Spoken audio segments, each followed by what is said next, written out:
Good evening, boys and girls at Inskip. It's Miss Blevins here, and I am here for our Wednesday night Goodnight Inskip reading. And tonight I have picked one of my very favorite books, Alexander and the Terrible, Horrible, No Good, Very Bad Day. And boys and girls, I know sometimes we have horrible, terrible, no good, very bad days, but we're going to see how Alexander deals with it and how he perseveres, which is a word we're going to learn in our character program, and see what Alexander does. So Alexander and the Terrible, Horrible, No Good, Very Bad Day. I went to sleep with gum in my mouth, and now there's gum in my hair. And when I got out of bed this morning, I tripped on the skateboard, and by mistake, I dropped my sweater in the sink while the water was running, and I could tell it was going to be a terrible, horrible, no good, very bad day.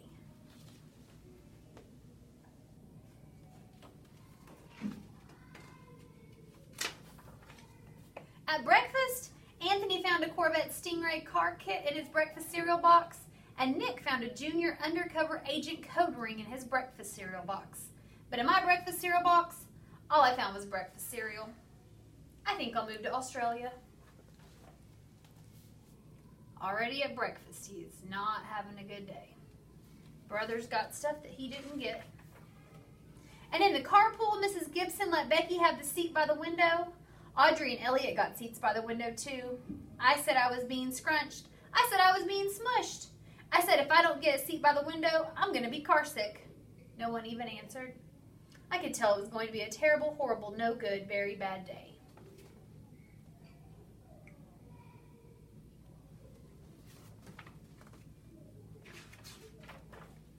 At school, Mrs. Dickens liked Paul's picture of the sailboat better than my picture of the invisible castle.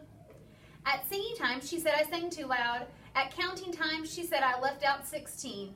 Who needs 16? I could tell it was going to be a terrible, horrible, no good, very bad day. It just seems like everything he does, someone is picking on him, doesn't it? You just can't do anything right today. I could tell because Paul said I wasn't his best friend anymore. He said that Philip Parker was his best friend and that Albert Moyo was his next best friend, and I was only his third best friend. I hope you sit on a tack, I said to Paul. I hope the next time you get a double-decker strawberry ice cream cone, the ice cream part falls off and the cone part lands in Australia.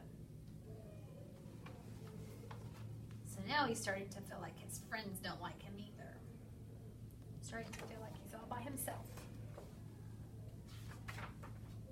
There were 2 cupcakes in Philip Parker's lunch bag, and Albert got a Hershey bar with almonds, and Paul's mother gave him a piece of jelly roll that had little coconut sprinkles on top.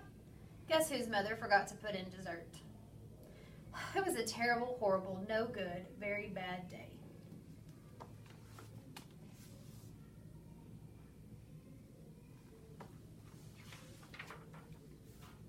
That's what it was, because after school my mom took us all to the dentist, and Dr. Fields found a cavity just in me.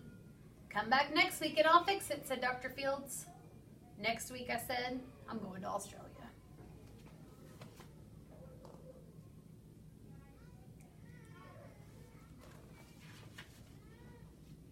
On the way downstairs, the elevator door closed on my foot, and while we were waiting for Mom to go get the car, Anthony made me fall where it was muddy, and I started crying because of the mud. Nick said I was a crybaby. And while I was punching Nick for saying I was a crybaby, my mom came back with the car and scolded me for being muddy and fighting. I am having a terrible, horrible, no good, very bad day, I told everybody. No one even answered. So now he's getting in trouble because his brothers were being mean to him. Nobody would listen to him. Poor Alexander. So then I went to the shoe store to buy some sneakers. Anthony chose white ones with blue stripes. Nick chose red ones with white stripes. I chose blue ones with red stripes, but then the shoe man said, we're all sold out. They made me buy plain old white ones, but they can't make me wear them.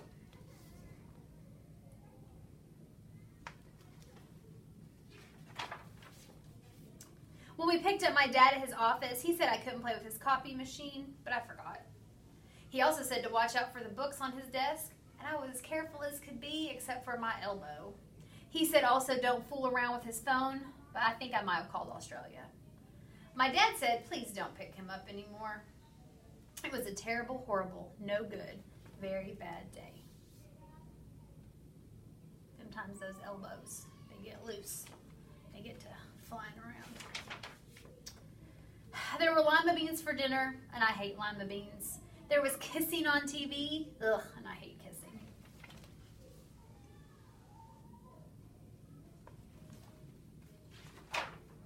My bath was too hot. I got soap in my eyes, my marble went down the drain, and I had to wear my railroad train pajamas. Ugh, I hate my railroad train pajamas.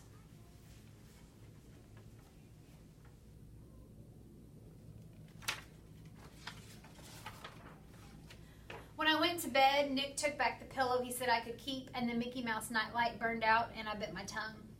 The cat wants to sleep with Anthony, not with me. It has been a terrible, horrible, no good, very bad day. My mom says some days are like that.